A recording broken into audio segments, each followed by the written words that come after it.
Hello, everybody.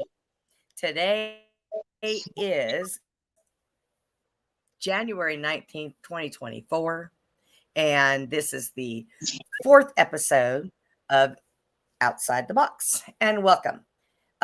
Before we get started, like always, I've got to tell you that my phone.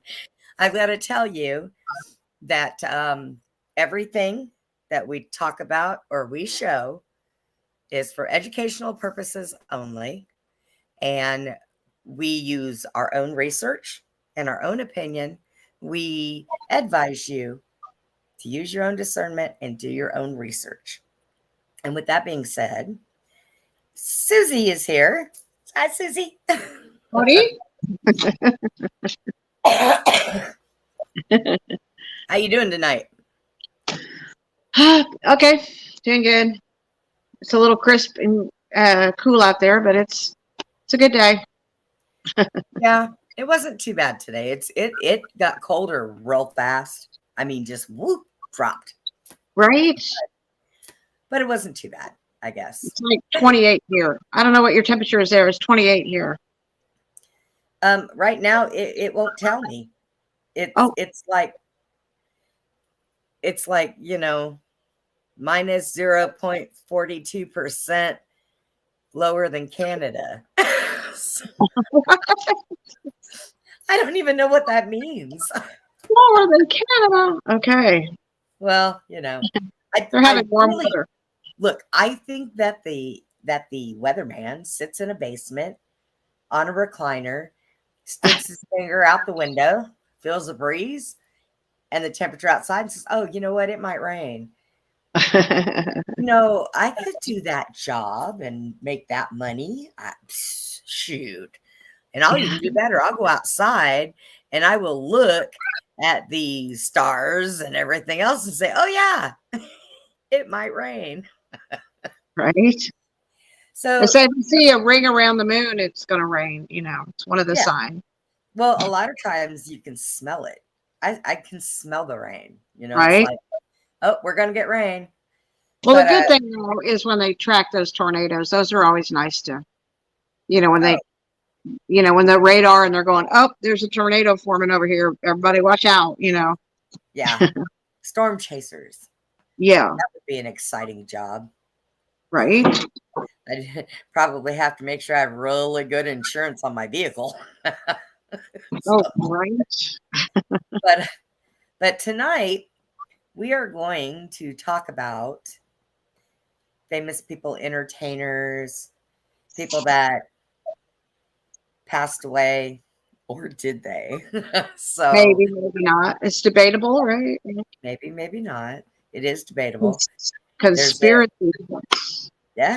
There's a very large couple of handfuls of people that don't believe that they're gone, and they don't necessarily have to even be fans, because people are just like, wait a minute, there's something too fishy there. So we're going to talk about these people. Well,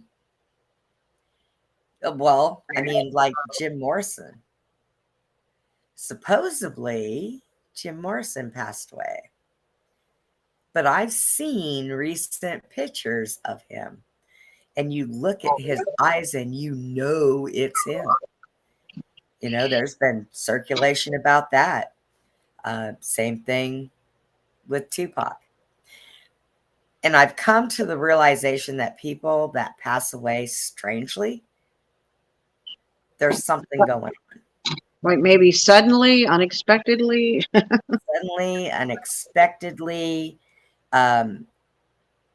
Even those that have passed away and you're thinking, no, they wouldn't do that. Come on now.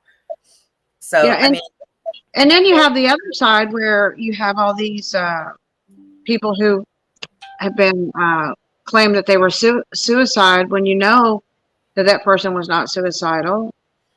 Right. So, right. And then, sometimes these people end up dead and then they're like, they would never take their life. Right. So we have those that seem to go underground or something or somewhere. And then, you know, but you know, what's really interesting is what some of the stories, whenever you get a lot of inconsistencies, then, you Yes. know, and big inconsistencies, then, you know, something's up, right?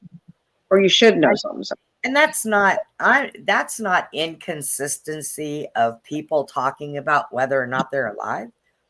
It's the information you get from the news, from, you know, family members or friends or people that say they were there.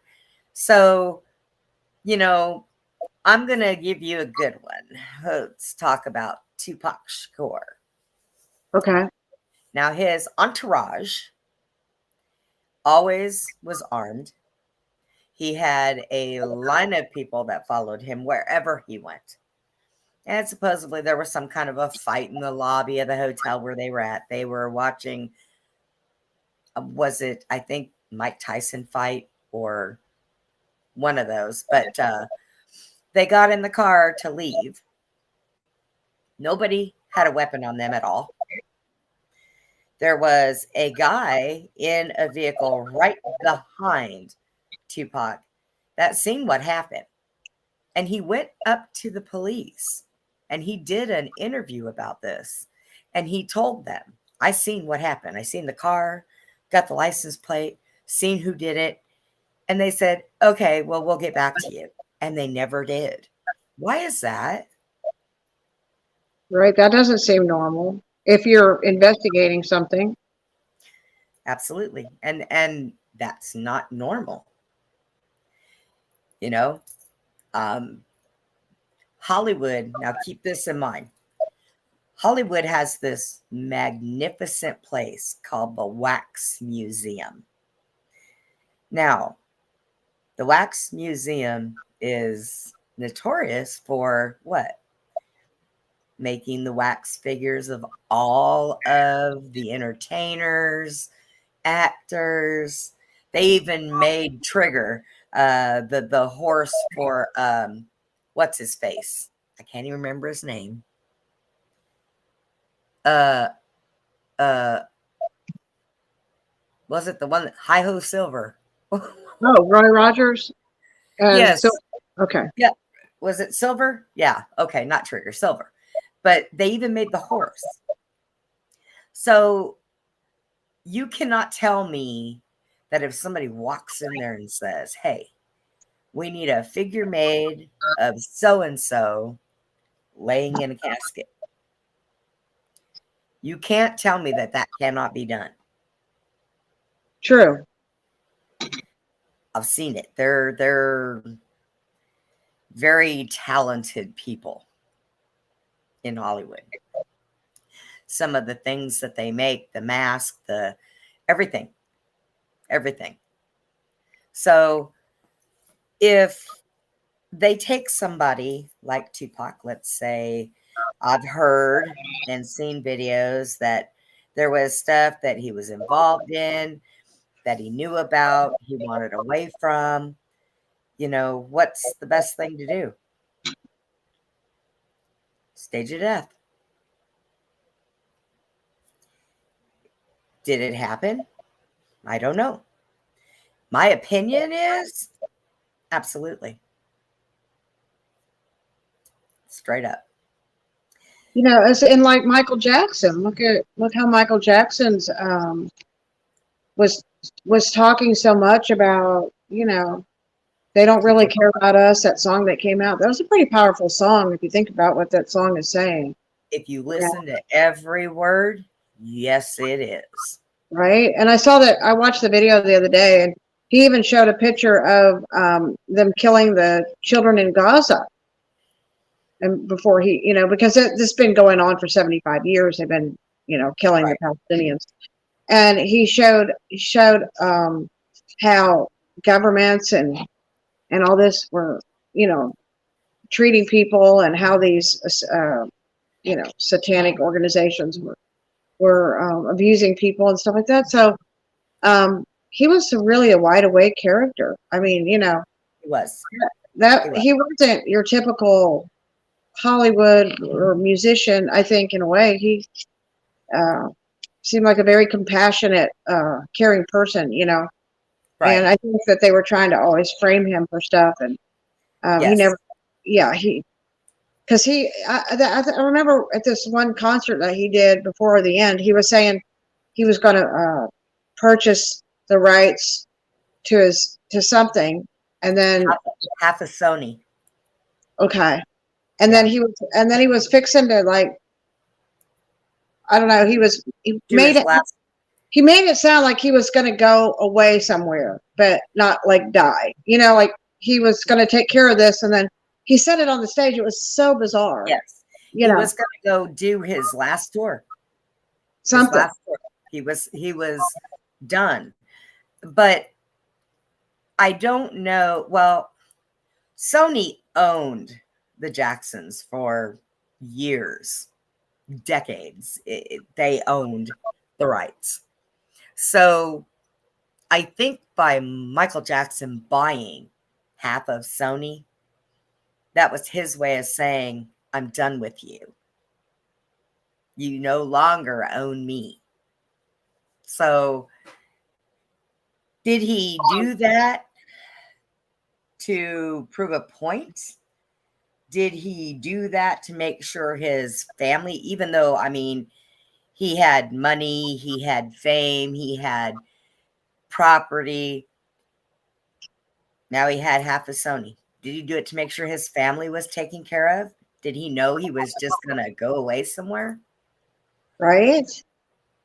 So, and there are people that say, well, I was there, I seen him, he was hanging off his bed, and there are lots of good Well, actors. you know, if you're gonna, let's just say, if you're gonna go into the witness protection program, right?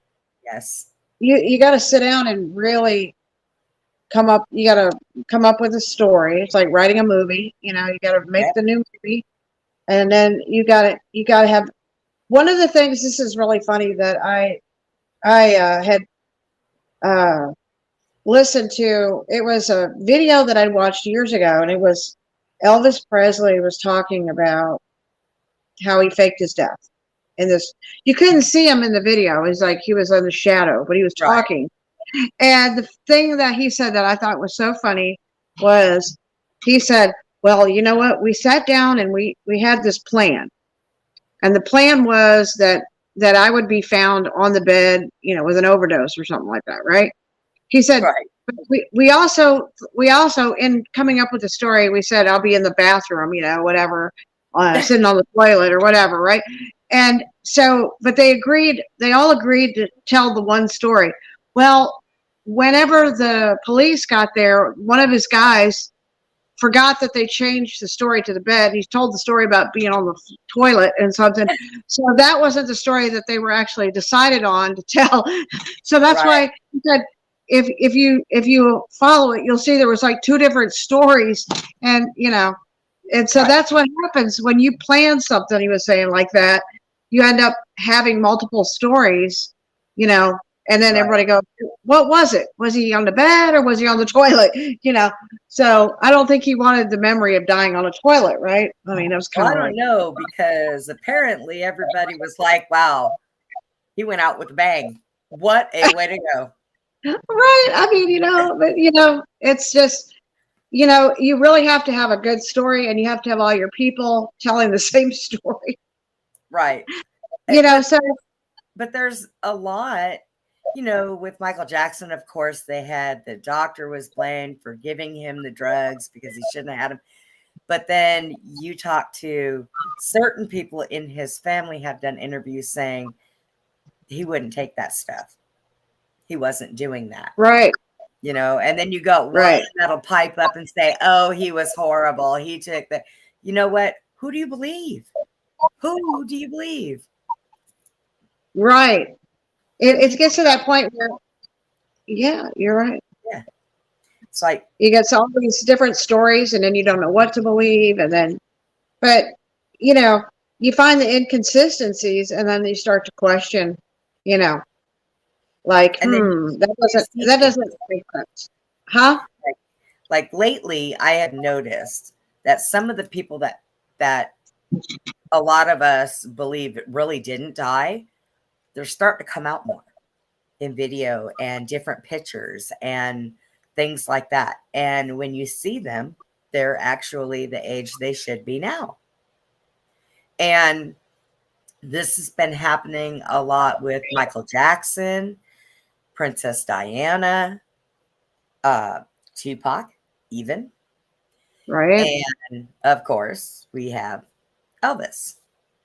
And, you know, and then you have like somebody like Isaac Cappy, who he was Yep. speaking out, you know, coming out and speaking out stuff. And then the next thing you know, you hear he's on the bridge and Right. and then, you know, somebody throws him off the bridge or something, or he jumps off the bridge, which we know he probably didn't jump off the bridge because just for the sake of that, he wasn't into that kind of stuff. You know what I mean? He was really trying to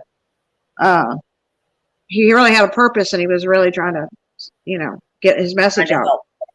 Yeah. And he was Really speaking up against some real satanic people. But then you get a whole group of people saying, well, Isaac Cappy isn't dead. He's still alive. And I mean, but so there you go again. You have another conspiracy, you know. So, you know, I'm saying that there's some people that are dead, they think they're alive, and there's some people who are alive, they think they're dead. It's now, and I'll tell you one of the biggest things that draw people to the conclusion that they believe that these people are alive. Number one is what they were involved in. Number two is the information that they had stored away or on paper or on film recorded. You know, they've got to be worth something to somebody when they have that much information. mm-hmm. Right. And then all of a sudden, poof, they died. Committed suicide by hanging in a tree with no ladder and a shotgun blast through the chest, and they can't find the shotgun. But it was suicide. Right. Like that even makes sense. Committed suicide by shooting yourself twice in the back of the head. Right. Kicking your front door in, leaving your groceries all over the floor, getting a knife and stabbing yourself 50 times until you die. But it was suicide. It was suicide now. It's things like that that make us go, well, wow. You know, it's you know, really, unless the person was there, nobody can actually testify it was suicide. Even if you have a letter and everything looks, you know, like 100% suicide, you know, really to make that statement, unless you had a witness, that's really, that's not correct. You can't really say you know what it was because you weren't there. You didn't see it. What I've liked, if I've heard that people have 6'2" and have hung themselves from a doorknob. Now, like Robin Williams. Robin Williams is another really interesting case. You know, Robin Williams supposedly was at home, had gone through a divorce, I guess. So, you know, he had some problems in his life. Who doesn't have problems? You know, right. If you don't have problems, you're not a human being. You don't live on this earth. Okay. I don't think he was as depressed as people portrayed him to be. You know, well, you know, it could have been. He really seemed like a very sensitive person too. He was very, you know, like he had a lot of emotion, and you know, he tended to express his emotion. He did that one video where he talks about he loves his family and. You know, and he's just very passionate about his kids and stuff like that. So, you know, the guy was a real human being with a lot of emotion, you know. Yeah. And but his wife came home. And no, it was the what I remember was that it was his it was a guy there, his like butler or something like that, or See, that now when this first happened, I no, heard it that was a his man. wife found him. It was some guy that that he knew or that took care of the house or helped him. I don't remember, or worked for him or something, and he supposedly found him hanged in his bedroom over his bed or something off of the No, ceiling fan or whatever it it was. was his closet on the hanger bar. Something weird like that. You Yeah. know, he hung himself in his own bedroom. Um, and but then there's these videos now that are surfacing of him, and he's talking. You know, Yep. and yeah, And when they disappeared, and you know what's funny? I heard quite a few people watch the video and say, "Oh, that's not him." Close your eyes and listen to his voice. And if you don't think that's him, then you don't know who he is and you didn't watch very many of his shows. well, you know, what people forget to do too is to realize, first off, they're not wearing their Hollywood makeup. Right? Okay. So when they go and they do a movie, they got, you know, tons of makeup. And I mean, it's some heavy duty stuff.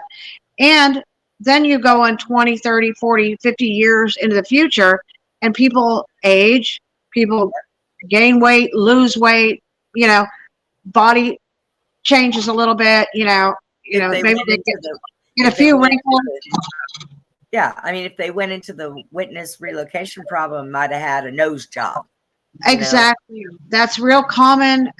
You know, and you can Google that. That I looked up the witness relocation, and it was very common in the day that everybody got plastic surgery of some type, and in more so, not so much now, I guess, in the more newer witness protection program, but in the old days, everybody got, you know, Right. facial changes. You know, especially if you were a famous face, you know. So, Oh, yeah. you know, but I think that's why they say, oh, we had Elvis spottings. Oh, so Elvis is here. Elvis, I saw him over there, and I saw him in Michigan. You know, I saw him in Illinois. He was in a 7-Eleven. I love Yeah. it. I love it. Now, with Elvis, just like Michael Jackson, they had a lot of lookalikes and people who would go to Nevada and they would perform and be Elvis impersonators. Okay. And they were pretty good. But there was something just off. Whether it's a facial feature, but always in the voice. I never heard an impersonator that sounded exactly like Elvis. They were close, but no cigar. So you watched that video the other day about Michael Presley, his son, who just came out and did an interview, right? And what I love about that interview is like, oh my God, it's so funny. He goes, yeah, you know, my dad didn't die on that day in 1977 or whatever, you know, he didn't die that day. And she's like, what? You know, and he goes, yeah, he died like a couple weeks later or something of a stroke or something. And I'm laughing. I'm like, oh, so who was the funeral for? Was that his wax figure, you know, in there, you know? I mean, really, because here's the son who has documentation that he has that he is got his birth certificate, he's got the DNA proof that Elvis Presley is his father, and now he's for the first time coming out publicly here, like just in the last couple weeks or something, and he's dropping the bomb that his dad didn't die when everybody thought he did. But then he says, oh, but he died later. Does that mean that his new identity started on that day? Is that what he was talking about? His new name? Right. His old self died and ran off. So it's not Elvis Presley anymore. Himself. Right. Okay. Yeah. And you know, it's funny because I hear a lot of people say, well, you know, so-and-so is Elvis, but he said no. They say, well, he said no. Well, of course he said no. He's not going to come out and say, yeah, not right now, maybe later. But I would think when you go into the witness relocation program, once they turn around and put you in there, they give you a new identity. you get a new life, a different life. Right. And, you know, they tell you, you cannot. Well, That, you know, you're not going to be, you're not getting, you get a new name and you get a new identity, right? right. And so, yeah. And, you know, some people, I think there was this criminal guy that he went and he testified or something. And then, but I, something in the story where he did testify and they gave him a new identity and everything, but then he did something and then his identity was revealed. And then he ended up getting killed by the people he testified at the end because he, you know, he blew his cover or whatever he did. Right. Yeah. But yeah, if you're in that, if you know, you're at your last resort, I think if you got to go into the witness protection program, like, Yes. you know, You got to so fake your death, period. You're at your last resort. right, And and you have to sign contracts, and I think that they actually pay them money. You know, from what I read, you know, maybe some people take it, some people don't, but um, you know, just like if well, you're a president and you don't want your, like Donald Trump didn't take money, but right. they actually provide money for people, and you can read about it. They, you know, they have an income, so when they're in the program, you know, so I mean, Well, yeah, when they do that though, I mean, look, they give it's up like Social everything. Security or something, you know, help They, you yeah, make it. they give up all their money and fame. They give up their homes. They give up their cars. Yeah, Some give up their families to keep them safe. They would give up their well, families. whole families go into the program too, so you know they have to Yeah, relocate. and they do have that, yes. Uh-huh.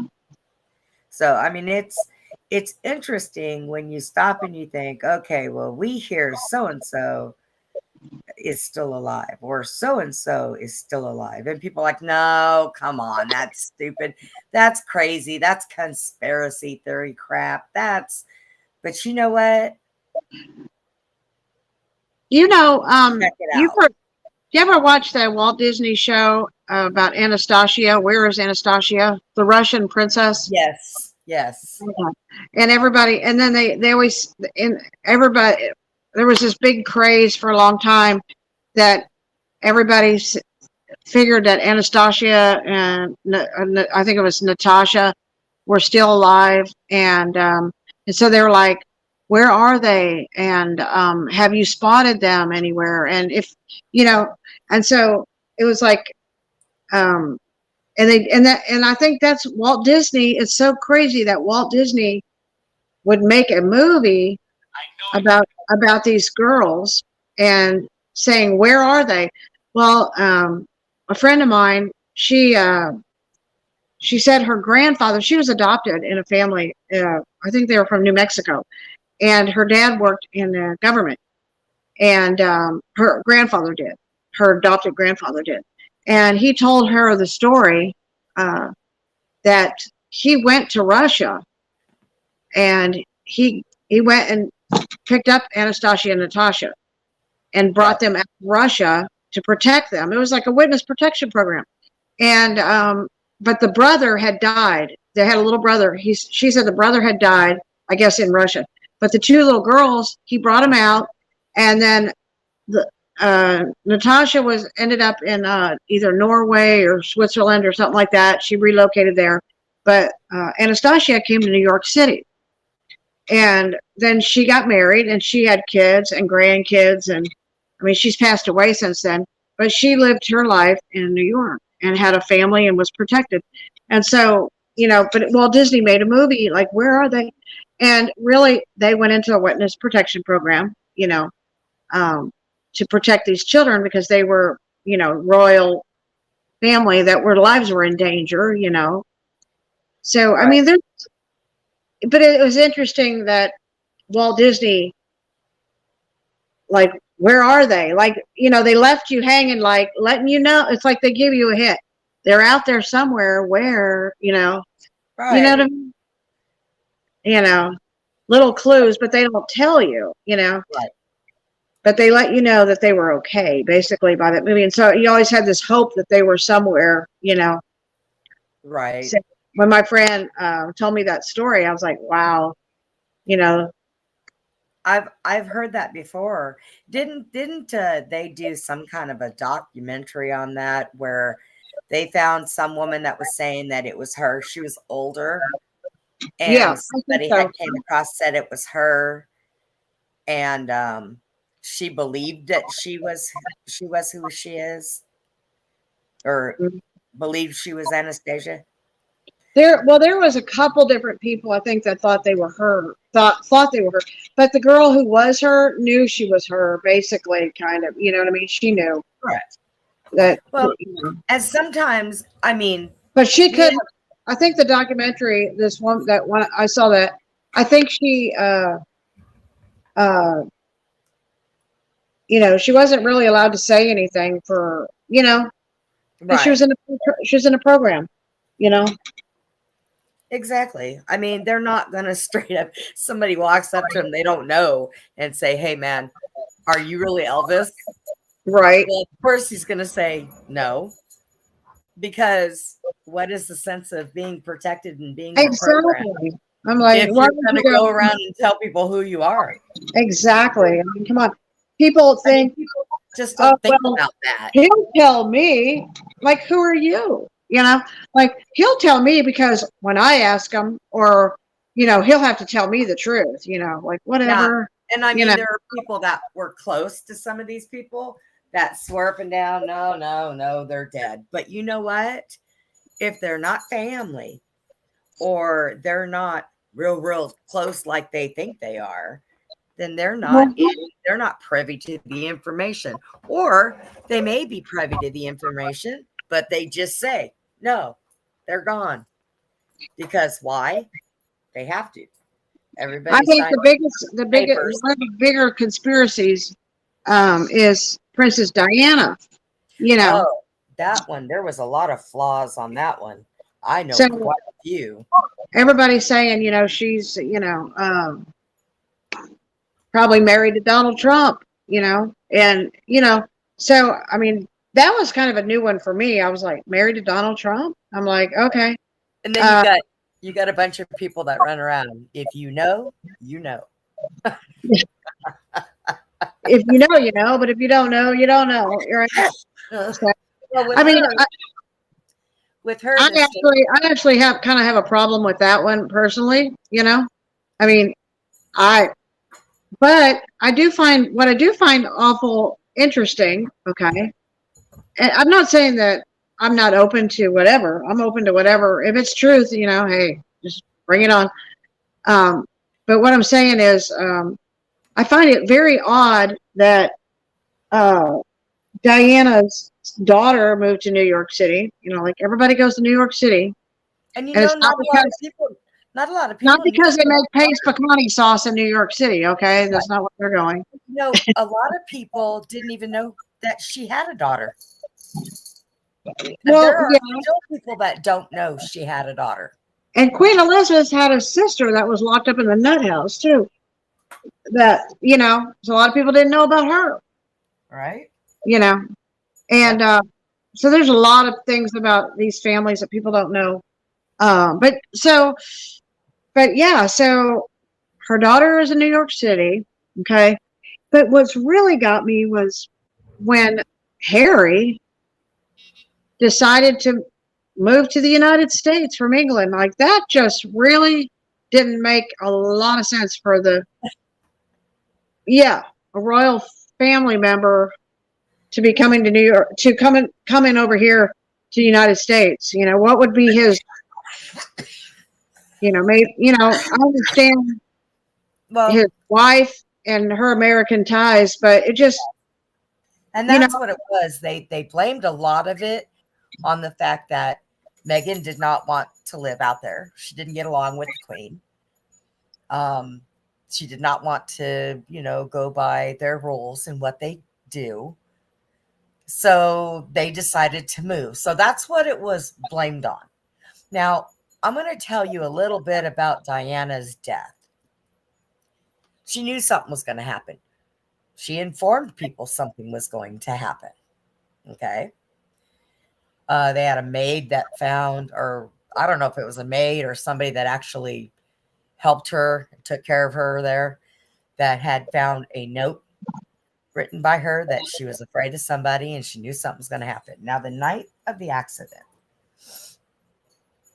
she was alive when they took her out of the car. She was standing there talking when they took her out of the car. The hospital was like not even 10 minutes away. The ambulance came, put her in the ambulance.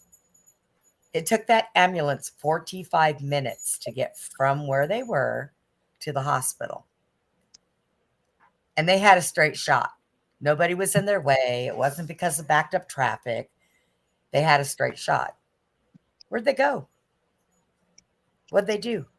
Stop at McDonald's and get a burger? And then all of a sudden, she dies. And the bad thing about it is royalty, when they pass away, they always have something covering their casket. Always.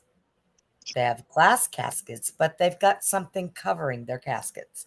So you don't know if there's anybody in there or not. So it was just very strange. Hospital 10 minutes away, took them 45 minutes to get there. Now, some people credit that as, well, they were working on her. No.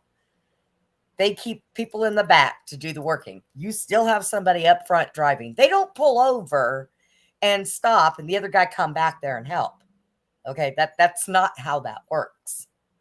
So the things that led up to her dying were so strange and didn't make a lot of sense. Really didn't make a lot of sense. It's just like JFK Jr., right? I mean, a lot of people say that he's still here. And I mean, that's probably the most talked about one that I hear, just different circles of people saying, yes, he's alive. Yes, yes, yes, and so, but, like nobody knows. No, well, the there's certain normal people public doesn't. The normal public people aren't privy to who he is or where he is. And that's another one of those things. If you know, you know. And I've seen pictures of crowds at Trump rallies. And in these pictures, you can't mistake her.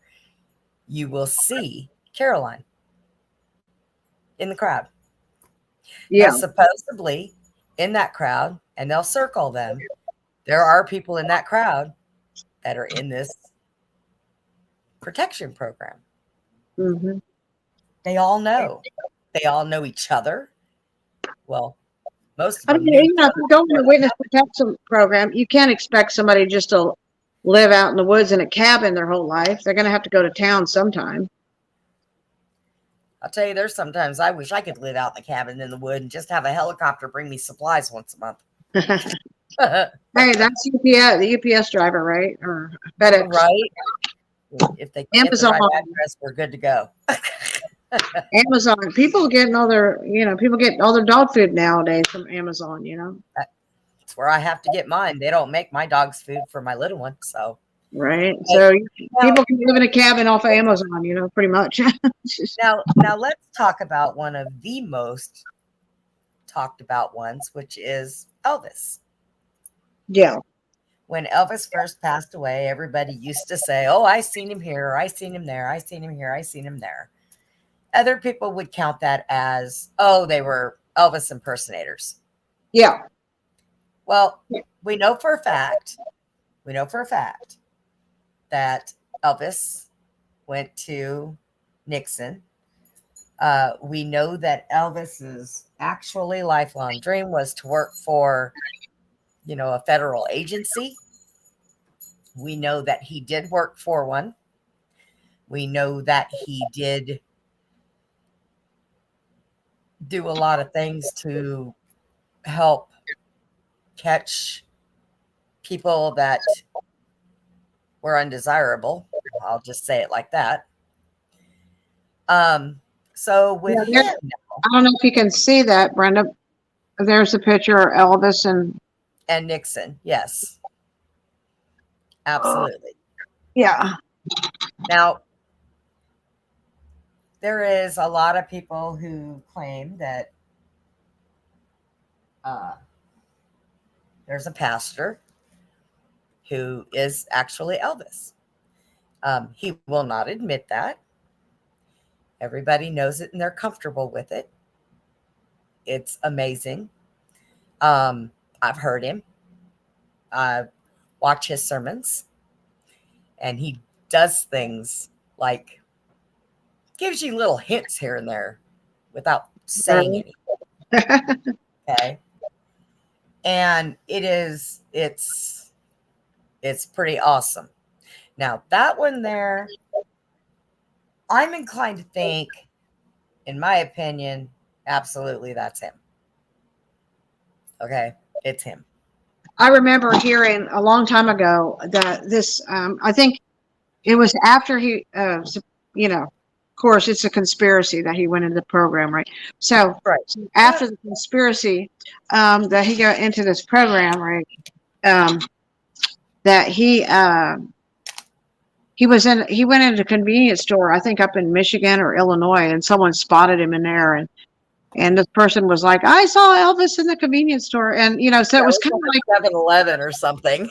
yeah. And it turned into some kind of like, funny joke phrase, she's going to spot Elvis in a 7-Eleven or whatever, right? Or convenience I store. like the I seen Elvis going up into a spaceship now. Oh, okay. Yeah, there was all kinds UFO. I saw Elvis here. I saw Elvis there. Yeah. Yeah. I saw him going into a UFO. Well, if I had the choice with the way things run around here now, I'd get the UFO. And speaking about how things are up here, what is going on at our border? Oh, Brenda? My God. It's a fight apparently. What? There's a lot going on. And, Texas really is not standing for it. And we back the governor because he's doing his job. It is his job to protect the citizens of Texas. So I don't think anybody's going to turn their back on him for this, because everybody's been sitting here for a while going, what's the holdup? Why are you not stopping this? What is going on? So I don't know. It's woo. Well, okay. So Abbott, and he just gave a big endorsement for Donald Trump for president too. Yes, and, he did. I think they were even at the border when he did that. Yeah, I think so. And so the citizens, okay. So Abbott, I think his faith is Catholic. He was injured. He's in a wheelchair. He can't walk. You know how he got injured? Huh? He was out jogging one morning, and a big part of a dead tree fell down and fell on him, and broke his back or something like that. Well, so sad. Yeah, but dang, the guy's got guts. I just, I'm like, my hat is, if I was wearing a hat, I'd be like, hats off to you, Abbott, Okay. Because look, the people of Texas have been crying to the governor, to help them, because these, immigration people, I'm in several groups, Facebook groups of, families that live down along the border, and people who live in these cities, and the stories that it's just one after another. Hundreds of people going through the yards, cutting their fences, their cows and horses are out on the highways. They're going in, stealing their trucks. They're going in their houses, eating their food, robbing them. And there's police chases all the time. They're chasing And they come in, these guys come in these brand new trucks, and there's like 6 or 7 or 8 or 10 of them in these trucks. And then they got these police chases, and then you see them running off the roads, and you see these guys falling out of the truck, getting injured, running through the woods, some of them, and there's all these traffic fatalities because they're chasing these people all the time. They're human trafficking across the border. And the Texas people all along the border have to live there. They have their homes, they have their farms, they have their life, but their lives are destroyed and ruined by what is happening because of this immigration issue. And these, can you imagine you have like 10 acres of land or 5 acres of land, and you just see every day, you see 20 or 30 migrants jumping your fence, coming through your fence, walking through your yard, and you have children, and then you got to run in the house and lock the house because you don't know. A lot of these are criminals, pedophiles, sex traffickers, and they're just coming through like nonstop, and then sometimes they're killing the animals out there in the deserts and stuff for food. It's a huge problem. People think, oh, they're just coming across and they're just being normal people. No, they have some serious terrorists coming through. My friend Marsh, she was a U.S. Marshal, was brought here from California to find out why a bunch of Texas trucks were ending up in Afghanistan, blowing up our soldiers. Found out that these terrorists had come over here through the border. They had learned how to speak Spanish.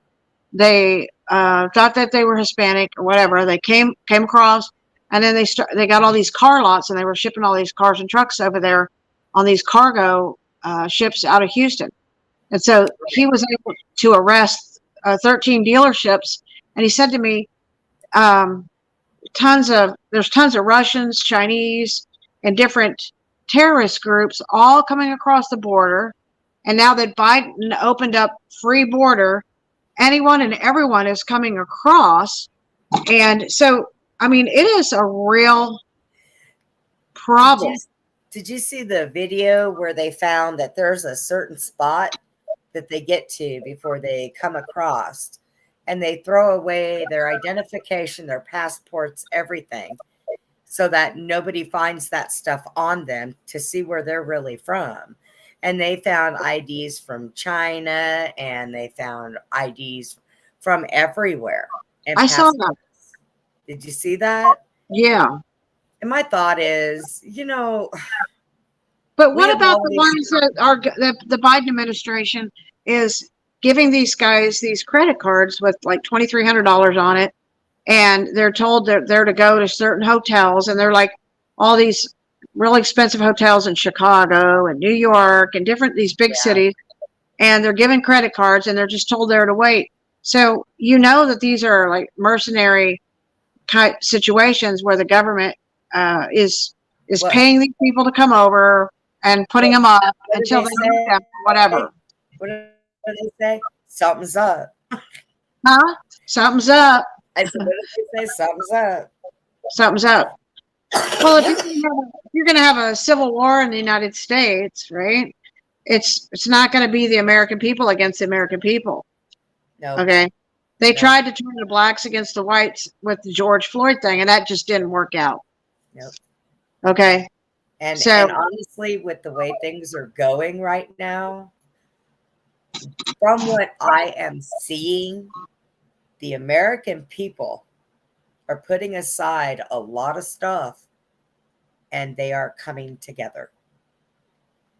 So we have one big country, and right? We're all starting to band together. So you had heard that people were getting deployed here in this last month or so, for something, but they weren't being told where they were going, is what you'd heard. Right. I did hear that there are some going to certain places, but In the Texas or what? Or in? No, no, not those. They're going to actually another country. But there's a lot of them that are saying that they are being shipped over to California. They're being shipped over to New York. So they're spanning them around.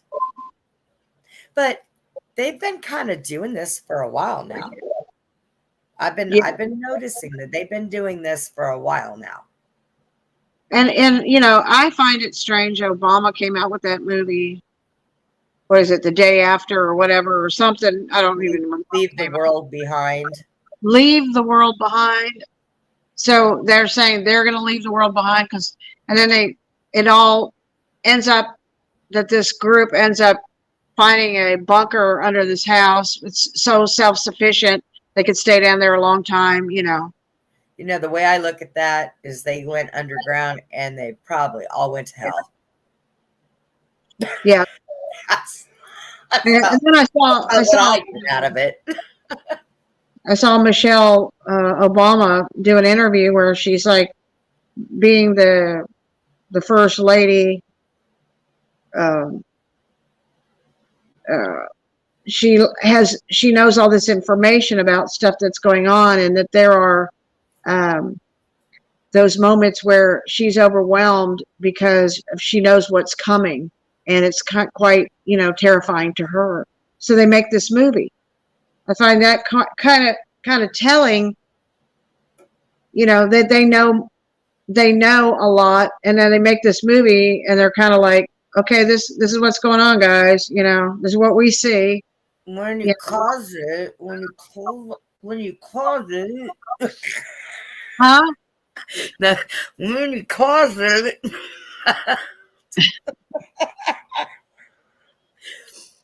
Yeah. So, well, I mean, there's another thing. Movies. For a long time, we've all sat there and watched movies and action-packed movies and all this stuff. And when you sit and you think about it, these movies tell you everything that happens.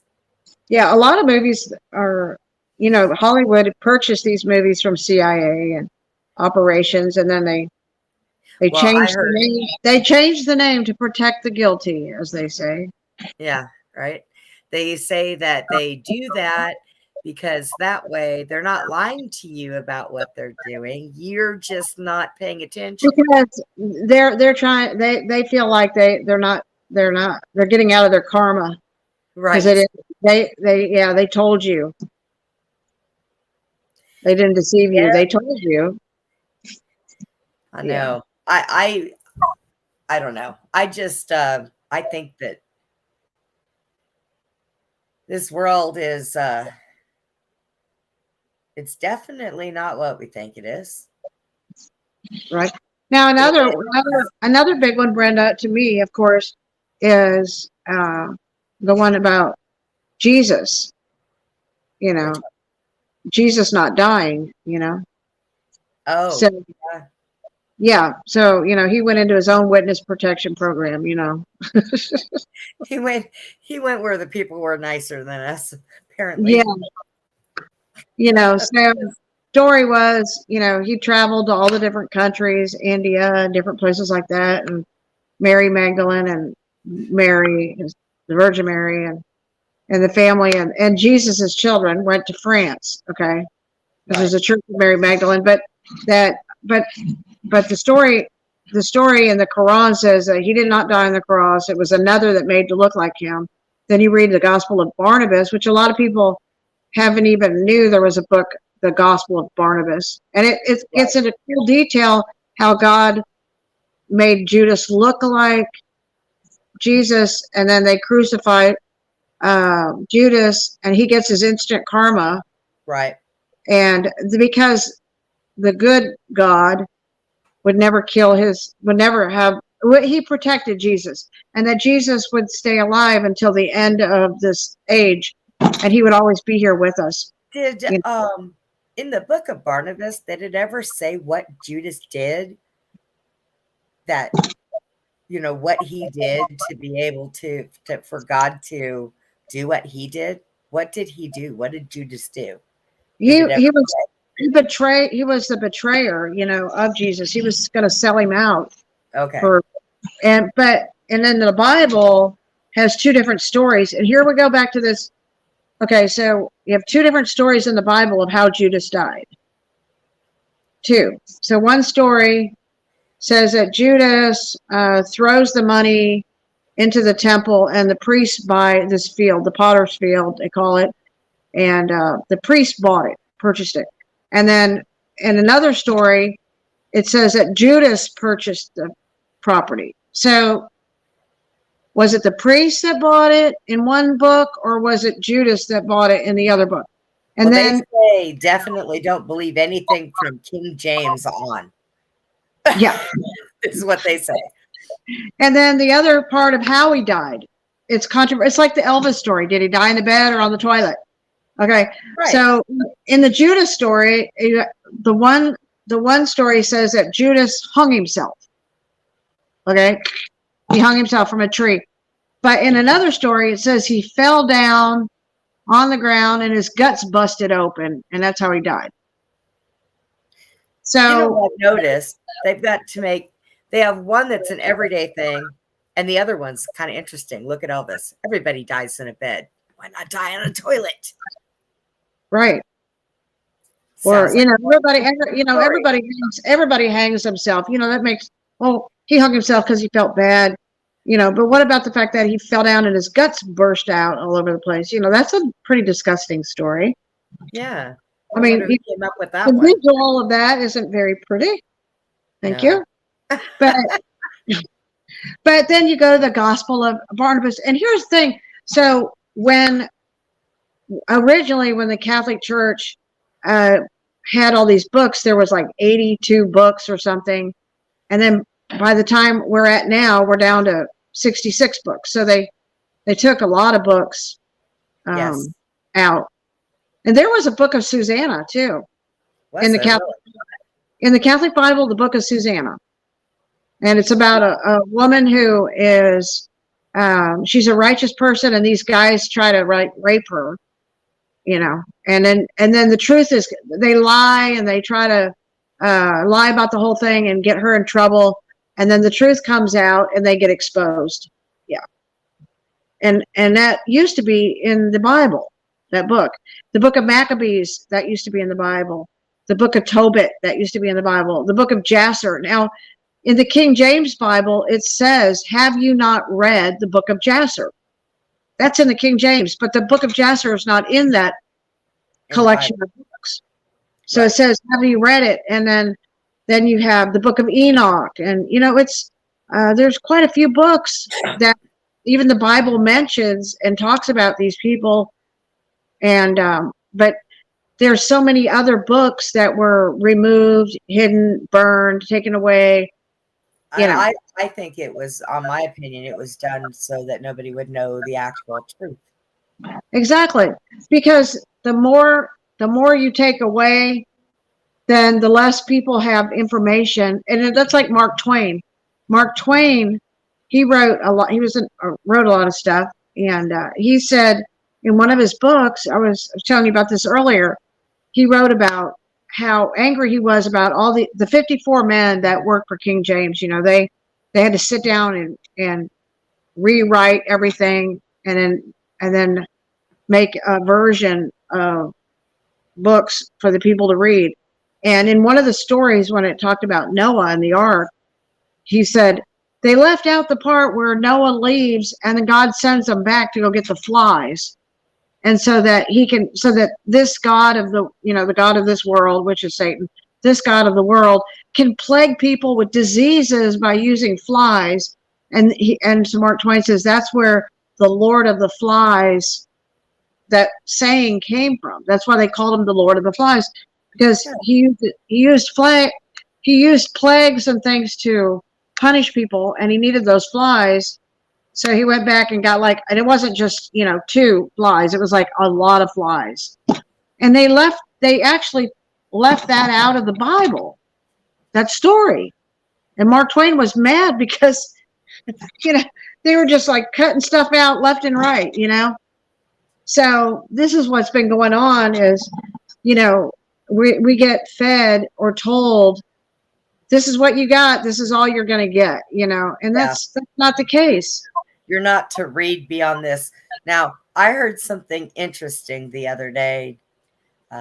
Jack was telling me that he read this thing where they're saying now they don't want people to do research. They don't want them to do their own research. You don't need to read. You don't need to read things. Huh. And I thought to myself, oh, here we go. Right. Oh, you don't have to do any research. That's what I said. You know, just Google it. Ask Google. Hey, Google, did Jesus not die on the cross? And then all this stuff will come up for you to research in the Quran and all these other books. Yeah, but they'll end up changing that because a lot of times they change stuff with Google. Well, they'll try to remove it. Yes.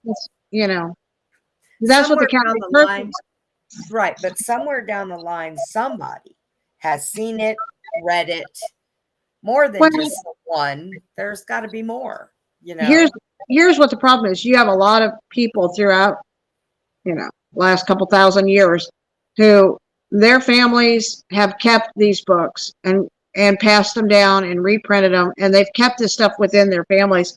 Or certain monasteries, I've heard some monasteries in India have had some documents, you know, from way back then. They still have them. So even though the Catholic Church got their hands on, you know, as much as they could and archived it there are individuals. And then, you know, in the Dead Sea Scrolls, that's where that Bedouin shepherd went into that cave and found all those jar clays with all the, you know, the stories and all these books and stuff, you know. So, you know, there's stuff out there, you know, and families that have these books, you know, these documents. So, and now with Google, you know, that information, people can look it up and read it now. They don't have to just, you know, be ignorant anymore. You know, there's no excuse now. Just have to do your homework down and figure it out. And sometimes you might have to look other places. You might have to dig a little deeper. But people just don't want to do that unless they get stuck on it. I've noticed that a lot of people that do research, what they'll do is they'll come back and say, well, I found this and you're wrong. And it's like, wait a minute, where did you find that? Because so a lot of times they might do it just to discredit you. I had that happen to me tonight. And I was like, are you kidding? Yeah. One of the things that I found here's what I found. When you, say you're going to research that Christ never died on the cross. You Google that, right? And you'll get like hundreds of modern day preachers who will argue that. So that's not research. That's some opinion who the guy wasn't there. He's just giving his opinion based on his religious upbringing. Okay. Right. So you're not gonna find the truth following some guy down that path. Okay. You're going to have to find your own path. You're going to have to go back, find the books, the old stuff, read it for yourself. You know, you can't base your things on everybody else's interpretation. You know, and if they interpret, it's just like if they take something and then they say, well, the Bible now says this. Well, okay, the Bible has, we just pointed out, it's got inconsistencies in it, you know. So you know, did Judas buy the field or did the priest buy the field? Okay, so you know, that's inconsistent. You know what I mean? Right. So who are you going to believe? You could have thousands of preachers preaching how the priest bought it, and then 1,000 preachers preaching how Judas bought that field, and then nobody's ever going to agree because they got two opinions, you know. Right. So that's the problem. You want to know the truth, get out of that get out of, when you find something like that that contradicts itself, then you better start looking and try to find the real answers. You better go back further, because now if something is that different, then you know there's something wrong. Right. You know, investigating a crime, you know, you go, you know, they want to accuse somebody of something, but you can't just accuse somebody based on your opinion, you know, and you can't base them on circumstantial evidence. Right. You know, that you actually have to have something concrete in order to base your opinion on. And it's an opinion. If at Right. that, unless you got a confession Right. or a witness that was there. And of course, you know, we all know, because I don't know about you, but I haven't watched news in years because it's not news anymore. It's actors. And all they're doing is reading a script, telling you what they want to tell you. Or what they're told to tell you. Yeah. What they're told to tell you. Exactly. So I hate it when people turn around and say, well, I just seen this on the news, so what you're saying is not true. Oh, but the news is, wait a minute. You obviously don't know what's going on. So, you know, and news is not research. Your news is not research. Listening to the news is not research. I find it funny that people think that, you know, the news is where we should get all of our information. And trust me, at one particular point in time, we did. But I don't think for a long time it's been like that. I really don't. So I just go with the fact that do research, dig around, listen to a few people, see what they say, sit back, try to make sense of what they're saying, and try to find something that coincides with what you feel is right, what you have found in your research, and what people are saying. You have to put it all together like joining the dots. Every one of them. Connect them. So a lot of people just really kill me with this whole news thing because goodness me. I can't with them. I mean, I really cannot because it's absolutely ridiculous. So, Right. yep. Yep. So what do you think is going to end up happening with this whole border thing and whatnot? What's your opinion on it? Well, it you know, it's escalating. It's escalating between the governor Abbott, and I think there's 20 other governors that are standing with Texas, and I think Florida is sending, and I know Arkansas is Huckabee. They're standing with Abbott, and so I think that, you know, the citizens that live here in Texas, you know, they know that their governor is doing his best Right. under the circumstances, because I think he's been trying to file stuff and he's been fighting the government left and right, you know. Yes. And so I think that they finally just there. I remember there was something written into the law long time ago that said that Texas had the right to defend its borders no matter what. Okay. It supersedes any government or anything. That's their God-given right. Okay. And that's what they were always, but whenever they said we're going to do that, then the government made a lot of threats to them. Said you keep the borders open, blah, blah, blah. But I think finally, you know, here it is. It's taken a long time, but he's finally at that point now where he's saying, you know, no, we're going to stop this because of the amount of, um,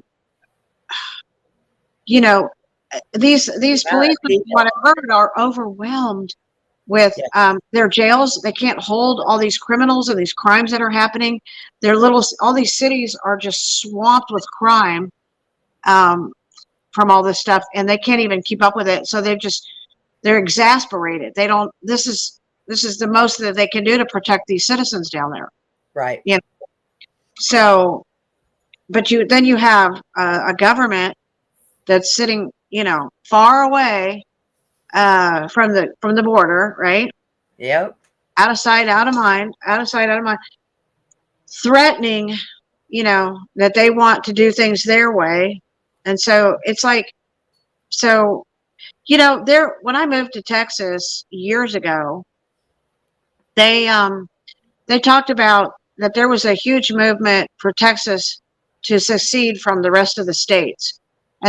And when I went to the Capitol, I did a tour of the Capitol, and they took us up there in the library and stuff like that. And one of the things that they told us, that Texas was one of the only states that was in the green, and that the other states, most of them were in the red. They were in debt.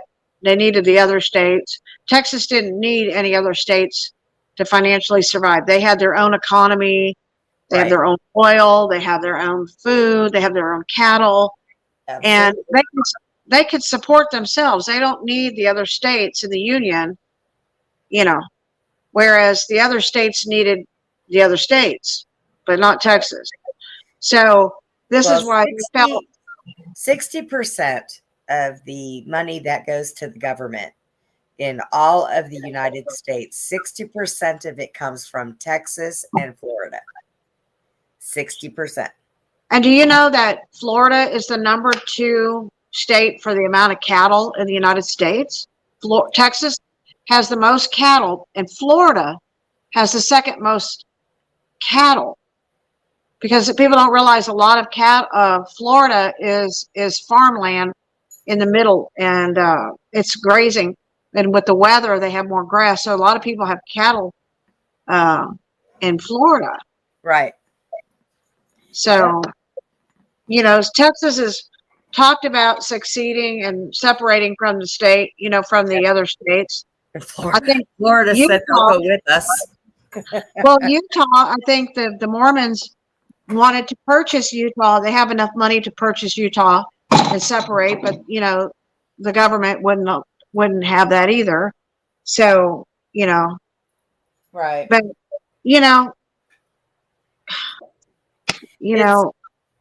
it's so hard because right now everybody is getting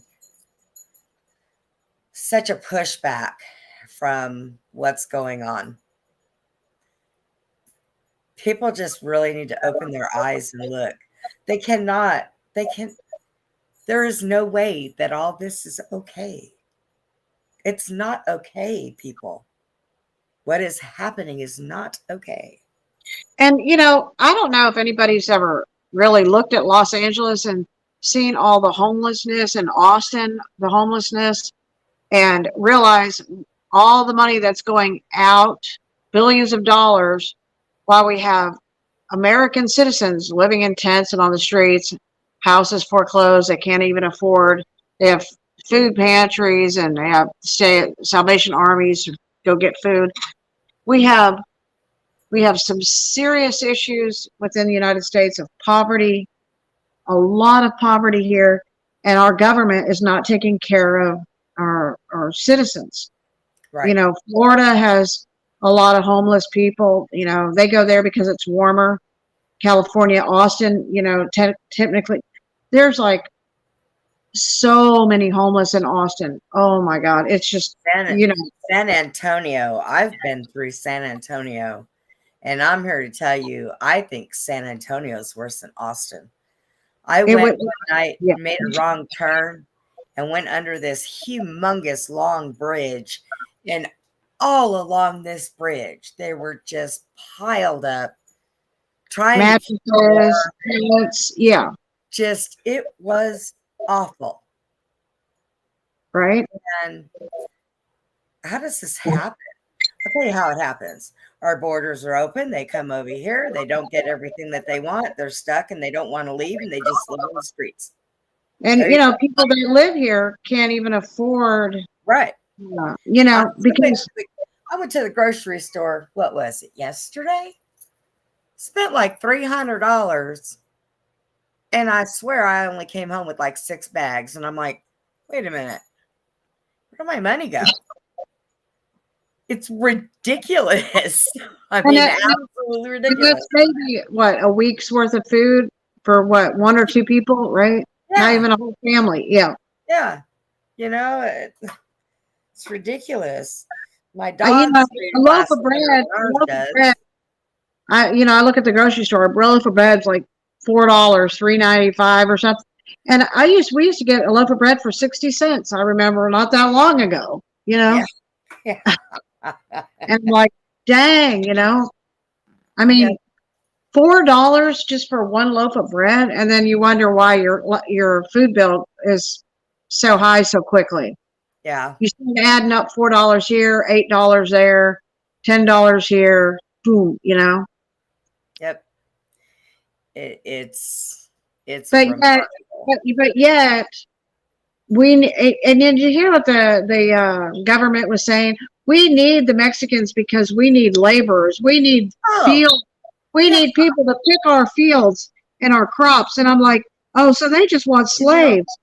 Sometimes I am so embarrassed when I see them talk on the news. I'm like, God, I can't believe this. I'm so embarrassed. We just want cotton pickers, We want somebody to pick the cotton, pick the potatoes. I mean, they said they just want field workers, is what they said. It's because the money here or the value is bigger, so they can work a lot cheaper here and make more money as far as they're concerned, but it doesn't We just want slave labor. Yeah. We just want migrant workers to. It's embarrassing. It's embarrassing. I am so embarrassed that I'm American. I'm like, I carry dual citizenship. Maybe I should claim the other. Oh, that one's just bad. I don't know. It's like, what do you do? It's just, what do you do? What do you do? It's hard to say. It's almost like we are stuck between a rock and a hard place. So you remember that movie that I showed you, that one that came out about, it was done in 1952 about Donald Trump, and he comes in on a wagon. This is done in the 50s, and it's a guy named Trump, and he comes in and he's saying he needs money to build the wall. If we don't build the wall, we're all going to be destroyed. I remember you telling me about that. Yeah, and this Texas Ranger wants to kill him. He says he's a charlatan, and so you got these government people trying to kill Trump. And this movie was done in 1952. Okay, I mean, come on, And so Trump's like, we got to build this wall. If we don't build this wall, we're doomed, people. We got to build this wall. I swear, we are going to do a show on time travel. Yeah, we are going to get our research together. We are going to find some kind of documentation. And we're going to do a show on time travel, because I'm here to tell you something. There is definitely something going on. Oh, yeah. Something's up. Something's up. Like Bob Joyce, too, something's up. Yeah, like that book that was written. That book that was written 100 years ago, over 100 years ago, about Barron Trump. And the boy on the cover looks like Barron. I know. I own the book. And then the guy that wrote that book also wrote a book called The Last President. The book that I have has both of And them. wasn't that guy Trump president's name Trump or something like that in the book or something? Actually, the guy who was Barron's travel companion was a His guy name was named Trump. Donald. Donald. Okay. Yeah. We're just going with first names now. First here, That, and that, that was and the first. that's what cracks me up about the Bible. We're all on a first name basis. You never know it. You never know.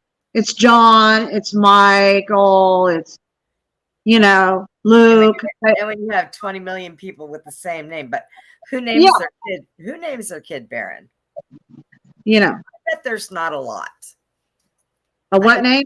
Not a lot. Barron. Yeah, that's true. Barron is a very different name. Yeah. Yeah. So, I mean, it's the stuff that's in the book and the way it explains things. It's like, I don't know, man. Somebody was going back and forth. For real. Something really strange was going on.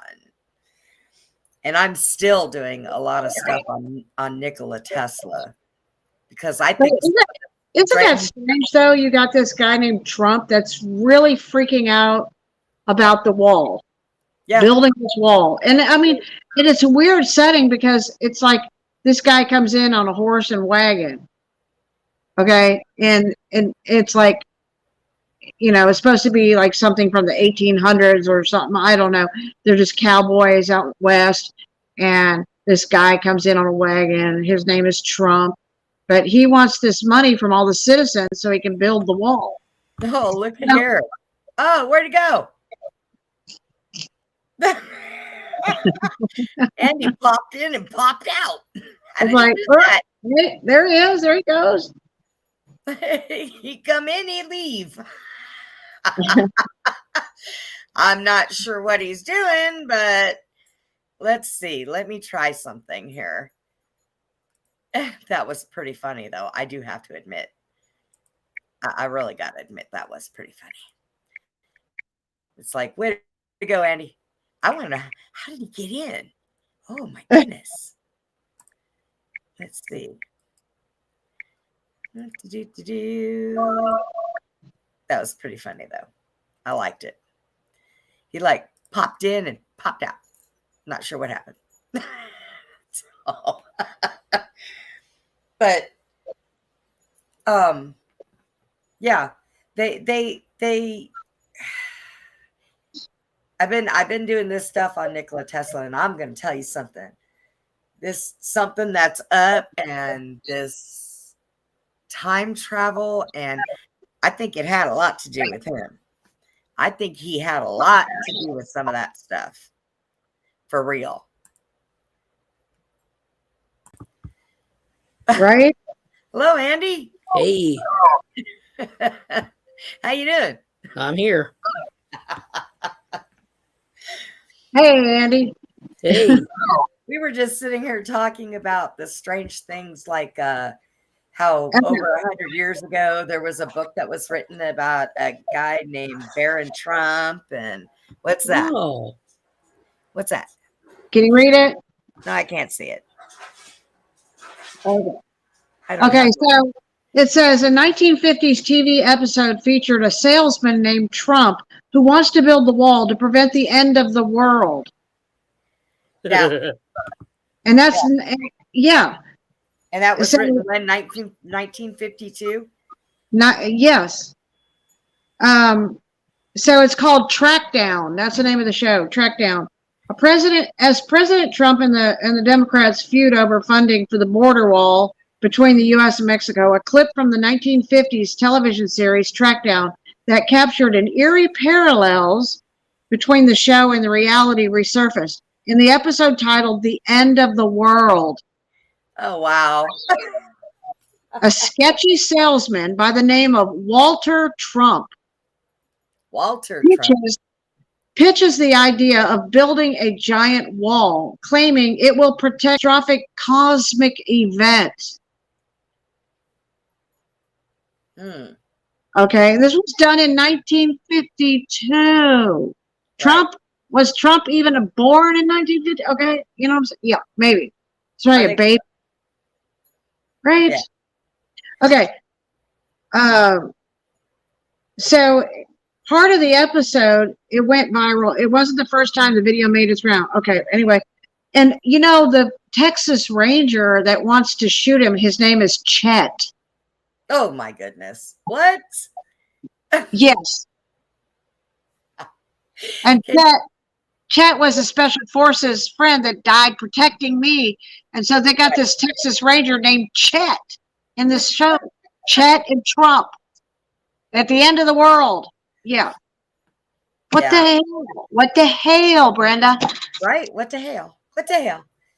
Right? You know, and then, like I said, that book that I have about the travels of Baron Trump, it was written over 100 years ago. I know Trump is not over 100 years old, and I know Barron's not over 100 years old. Right? I think he's taller than his dad now. That kid grew like a weed. Okay, it says Track Down aired on CBS between 1957 and 1959, and it took place in Texas following the Civil War. Really? The series followed Texas Ranger Hobby Gilman, played by Robert Culp, on his adventures protecting the people of the Lone Star State. The 30th episode of the show, titled The End of the World, premiered on May the 9th, 1958, and saw a con man named Walter Trump,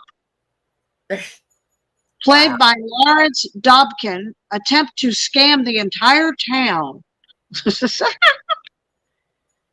The fictional Trump warned the Texans that an apocalyptic meteors would strike the town at midnight. Wow. But he could protect everyone. I bring you a message, he said, a message few of you will be able to believe. But be not afraid, my friends. I also bring you the means by which to save yourselves. His solution was to build a wall made of magical metal that would repel the meteors and keep everyone safe.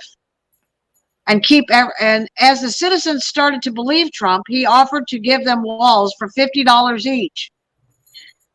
Wow. However, Ranger Gilman wasn't convinced. Pandemonium erupted in the town, but in the end, Gilman arrests Trump for grand theft and fraud. Huh. So they want to arrest Trump, right? Like, we're going to arrest him, right? Right? Like, come on. I mean, you can't make this stuff up. No. This was the 50s.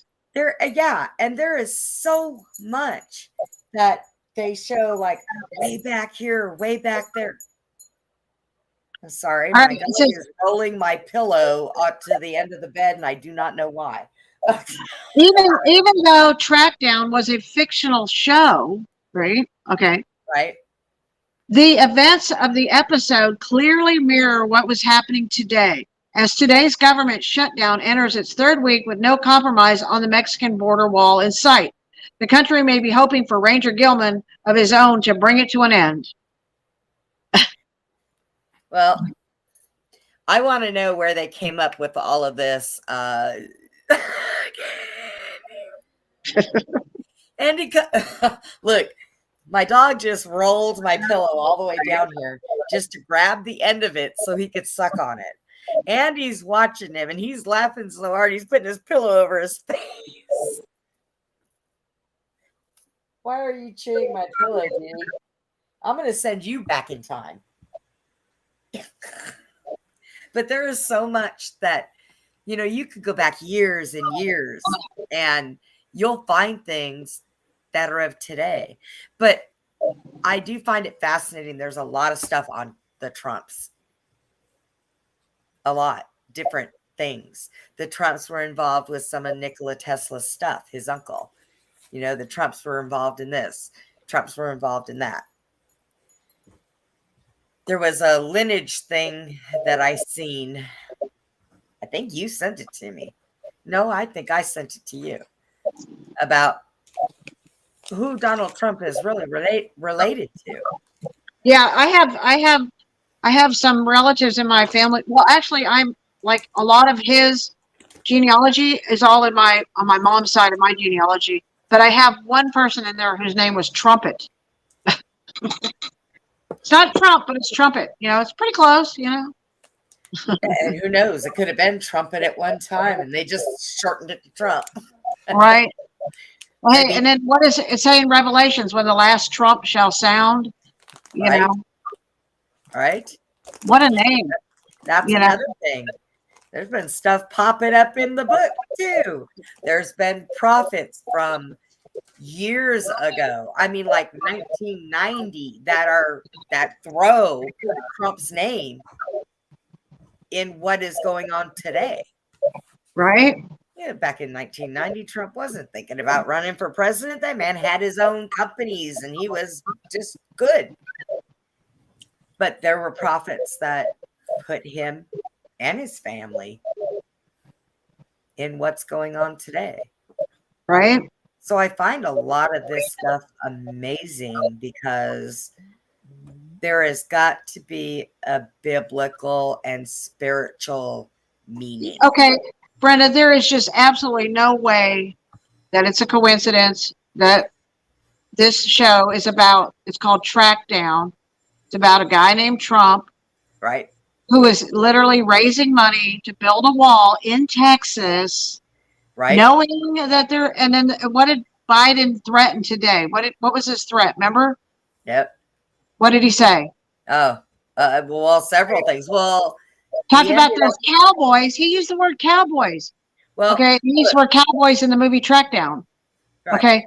He said, we have to stop those cowboys and from preventing military aged men from coming into Texas. So we're going to send an F-15 down there. What Yeah. the hell? Well, You're he gonna also, kill American people because you can't go to court and file?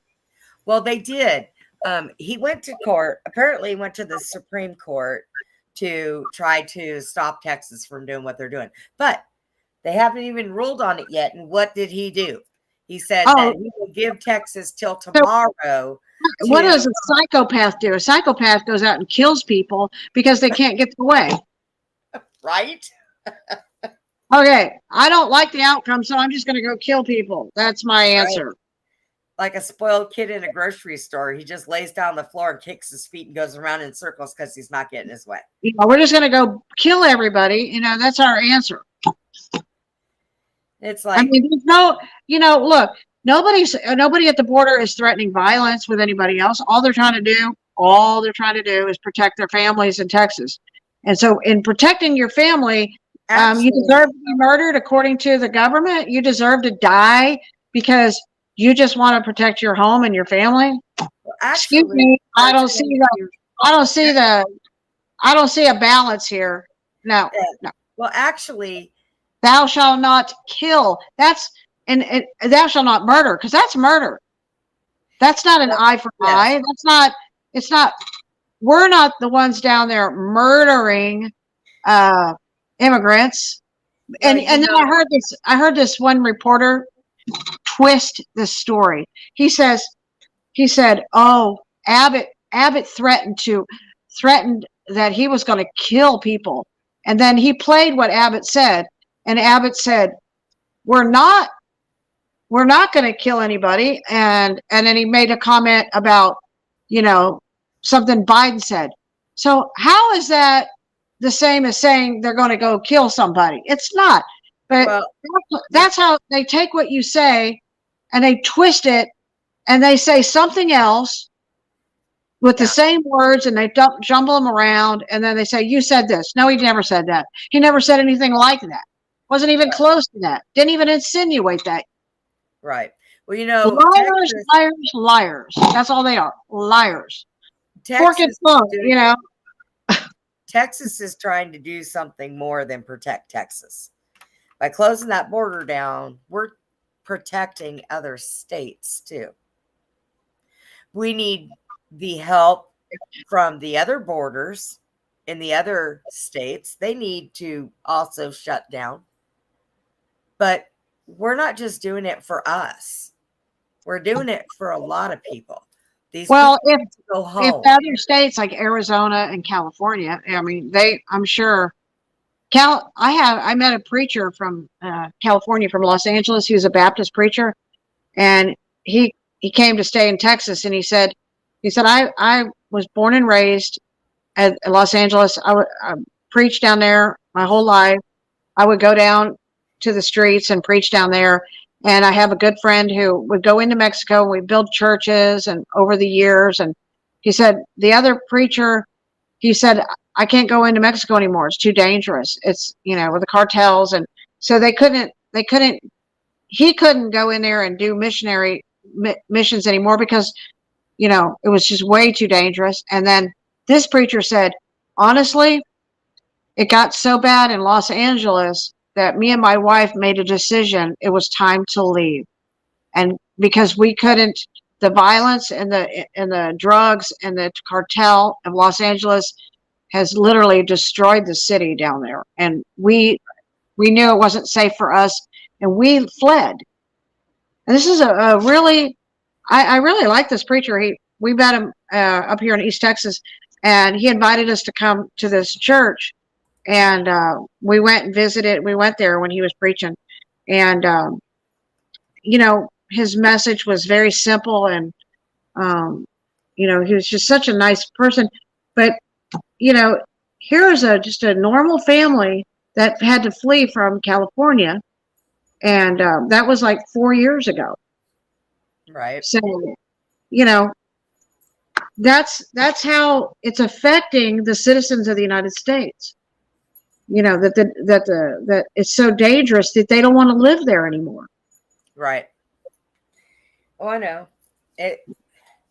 What is going on is absolutely ridiculous. I mean, you could probably take a group of 5-year-olds and stick them in there. They could probably do a better job than what's going on.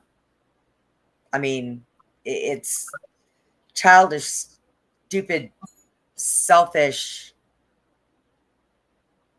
outrageously ridiculous what's going on right now. I can't. I have the words that I want to say, but I probably should not. So, what's the generic word? Balls.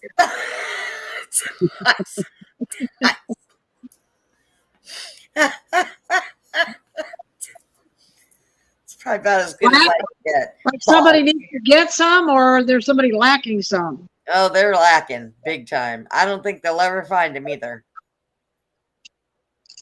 Well, I think Brains. The governor has got some gumption. Yeah. And I gotta say thank you, Abbott, for being who you are. Thank you for standing up for Texans and standing up for the citizens and putting your foot down and saying enough is enough. And God bless our governor and the other governors and the other people standing for the citizens of the United States. Enough is enough. I mean, you can only be swarmed and swamped, and there's a point where if the people want to come here from these other countries, then they need to come here, purchase some land, and come here the way. Come here legally. Don't come here, bring in your drugs and your cartel and your human trafficking, and don't come here shooting and robbing and running over people and destroying their properties. I mean, okay, there's a right and a wrong way, and what they're doing is absolutely wrong under every circumstance. Everything that's moral or right, what is going on is completely not moral, not right, out of control. Right. It's chaos. It is. It's total chaos. It's ridiculous. I've had enough. I have had it up here. I have. Something has got to break. I mean, it has to. This cannot keep going on. Right? I know that I am not the only one that is fed up. There are millions of people that have had enough. Yeah. We're done playing their little stupid reindeer games. You know, they're caught. They're done. It's finished. Throw in the towel. Let's knock this crap off. This is ridiculous. If You these know? people were flooding the White House yard, living in the yard, and they were doing their drugs in the front yard, they were killing people, they were robbing from the White House, you think they would, they would not arrest them? Oh, It's a double standard here. Okay, yes, yes. it's like they're not allowing citizens to be treated the way they want to be treated. Yep. You know, I mean, let's move the White House down to the border, okay, and let Biden live at the border. Yeah. Okay, we'll get these moving trucks. We'll pick up the White House. We'll move the mother trucker down there. Okay, we'll Right? sit down there in El Paso, right there where the crossing is, and then let them come camp out in the front yard. Okay, and let Biden and that bunch live right there. Yeah. That's what they want. That's what we need to give them. That's I found it. What I found funny was nobody wanted the wall, but yet Biden spent money building a wall around his beach property. Well, let's sell that. Let's get him to sell that property, and we'll get him some nice property down there and at the border. He could go to California, go to Arizona. We'll relocate him. Actually, put him. Hey, how better to address the situation than to be where the situation is and take care of it? If the dog's away, if the master's away, the dog's play. So get the master over there taking care of the, yeah, won't cost them nothing. We'll go move him ourselves. You got big trailers. It ought to be easy. Hey, I bought a house and moved it from Austin to Bastrop. It was in 3 parts, bringing it down the highway. Hey, you can move anything, okay? Where there's a will, there's move a few telephone wires or whatever. You can get it down the road. We'll get it. We can do this. Where there is a will, there is a way, and we're gonna do it. Yeah, we're gonna help solve this problem. We're gonna all work together. Yeah, we're just gonna all go and pick up Biden and move his whole entire administration to the border, and we're gonna give him a nice little house there. No fences, no walls. You can have a fence if he wants. I mean, they go through fences. That's no big. They don't have a problem with fences. Wow. They go over them, through them, under them, around them, whatever. Right. Hey, Andy, did you? Andy was on a challenge coin podcast tonight, and did you see anything interesting on those coins tonight? I can't hear you. You're muted. And okay, there you go. Now we hear you. It's Putin. Shut up. Did you see any interesting coins tonight? Just the one gun that they showed. Oh, yeah, I heard about that one. It was a gun coin. I have coins that are handcuffs, Susie. They're so cute because we were collecting challenge coins from shows and different stuff like that, and I've got some from a police department thing, and they're actual handcuffs, and they're on a chain, and they have a key. They're really cute. So they've been having guns on those, made it the gun coins. It's very interesting coins. I'll have to show you mine one day, Susie. I've got some really neat ones. But yeah, she does. Yeah. Next week we're gonna have Roth on there to see if he's got any Secret Service challenge coins. Oh God. I bet she's got one that looks like pizza. Yeah, with a big stick of pepperoni. Spin the piece of coin. It's like Food Wheel of Fortune. Pizza, Susie. It's like Food Wheel of Fortune. Spin the wheel. Well, guys, we are going to wrap it up here. Andy, you want to tell people where they can find you at, your shows and stuff? On this show, Misfits on Saturdays, and the challenge coin shows on Friday nights. Okay. And Other than Susie, that, just plain old Facebook. right? Susie, where can we find you other than I'm just gonna move out to your house? Okay, the Wake Nation, Dave Sublick, every other Friday. Penny and Dave do co-host that show 5 days a week. They're live every day, so it's a good show. And then on Facebook, find me on Facebook as Suzanne Hott. And Of course, here. yep, oh, and here, yes. Yeah. And we are thinking about doing weekend show. We're going to talk about it and see if we want to just move our shows to the weekends and see what happens. But we're going to be having some interesting shows coming up. We're going to try to do a show about Time travel. past lives and time travel, and yeah, the time travel one I want to get into because I think that'll be kind of cool. Right. Have some people on that have been in these programs that have done that. It's an amazing thought to know that our government has done things that they shouldn't do.